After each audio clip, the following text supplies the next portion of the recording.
أعوذ بالله من الشيطان الرجيم. بسم الله الرحمن الرحيم. Perfecting the science of eating. Although we have possessed the divine dietary laws since circa 1930, we appear not to have had enough living examples of the proper daily practice of the discipline to establish uniformity.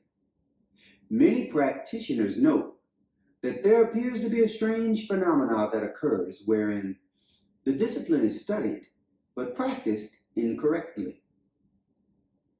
We should attempt to locate the points of misunderstanding and shed light on them in hopes of correcting our future practice for the success of our health. I began learning the discipline in the year 1990, and it has proven to be an arduous process. Due to the nature of the staple diet that has been given to us to study and learn, many experience unintended social consequences. Gas. This results from varying the times of the meals and the chemical reaction due to the mixing of certain foods within the body.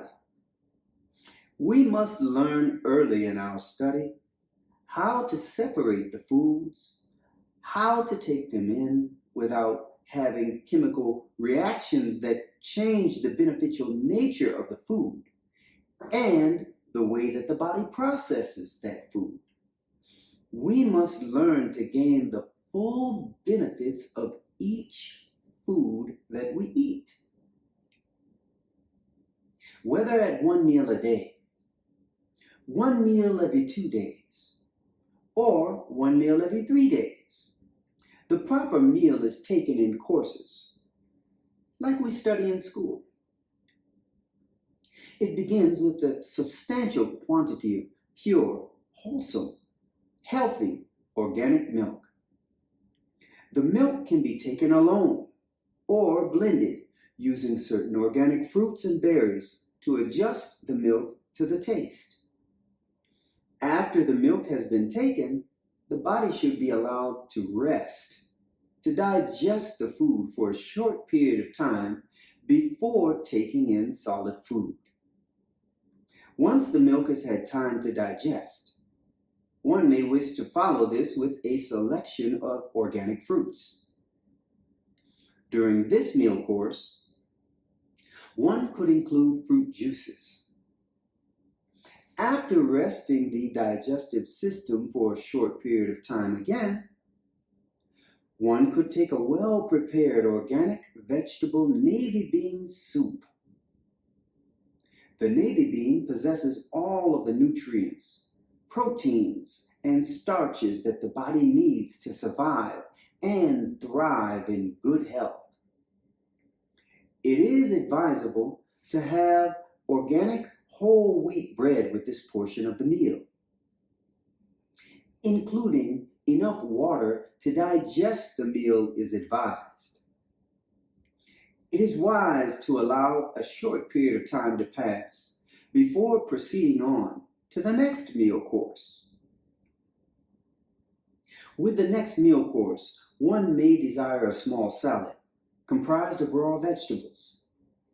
If after having these 3 meal courses one is still hungry, then a small dessert would certainly complete this good meal, leaving the individual satisfied.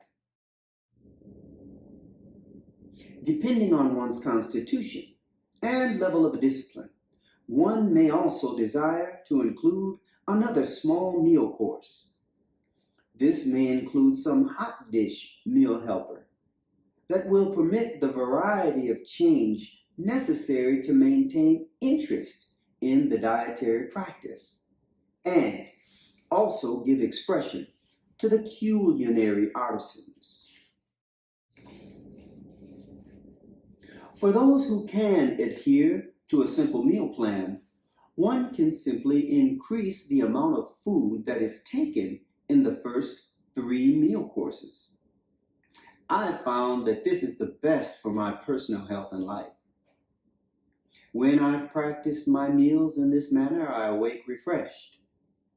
I do not have a tired look on my face. My face shines with light. I'm balanced. I experience no gas, no irritability from the milk and bean interaction. My weight is stable. I do not feel weak. My body's chi energy is warm and inviting. And I'm able to heal from injuries far easier than at any other time. Let us attempt to clarify a few major points of deviation from the correct practice of the discipline from the books, How to Eat to Live. One should make a study of the foods that are recommended for our good health and stay on that course of eating. Learn to take food in the manner advised and in a way that has been taught. To do otherwise, although eating once a day, is to take a method other than the prescribed course and may not result in the desired outcome. Chewing gum, eating mints or cloves, and drinking sodas, juices, and smoothies, etc., activates the salivary amylase and stimulates the production of gastric juices, hydrochloric acid and pepsin, in preparation for the digestion of a meal. The act of stimulating this process without actually taking a meal is harmful to the longevity of the digestive system. Although one may take only one true meal during a 24-hour period, the act of placing anything in the mouth to chew on begins the digestive process.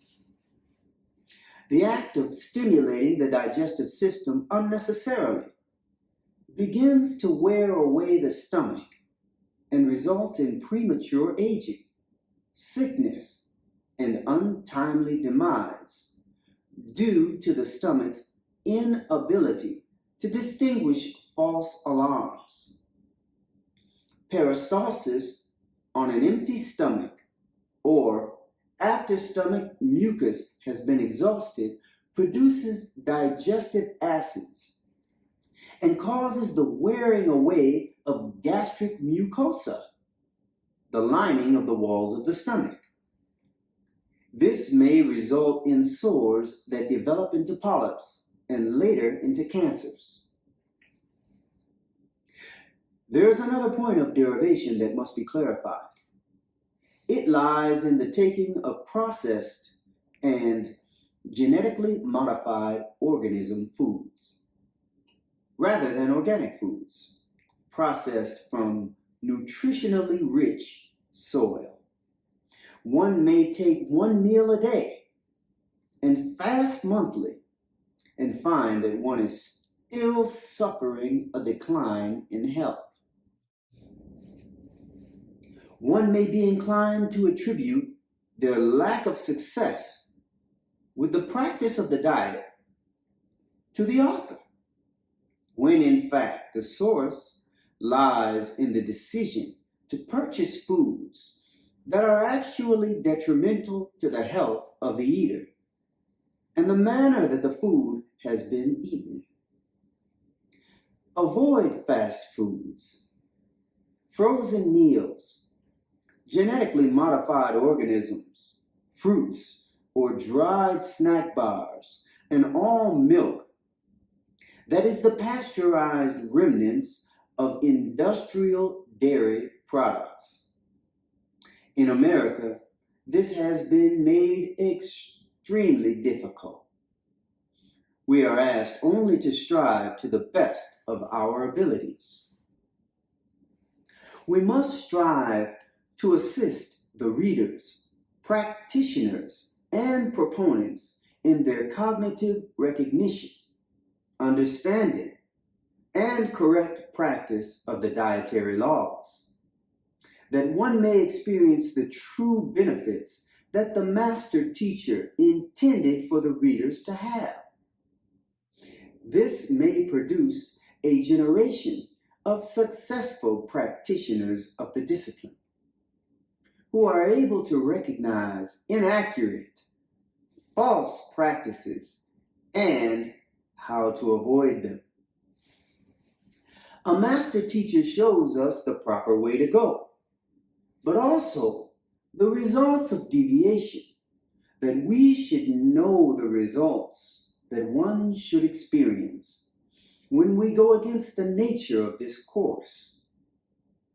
A quote from a master teacher states, "Simple foods are best. Allah God wants to show you in the example that He makes of me, that I have suffered the same afflictions that you have, so that you will not have this as an excuse for your disbelieving. You cannot claim that I did not suffer the same things that you suffered, that God would not have found me to be a good messenger. I suffered sickness with you. I suffered imprisonment with you. I suffered the deprivation of family as you have. Show me what you have suffered that I have not suffered." How to Eat to Live, Book 2, Chapter 20, The Most Honorable Elijah Muhammad. Thank you as I leave you with the greeting words of peace.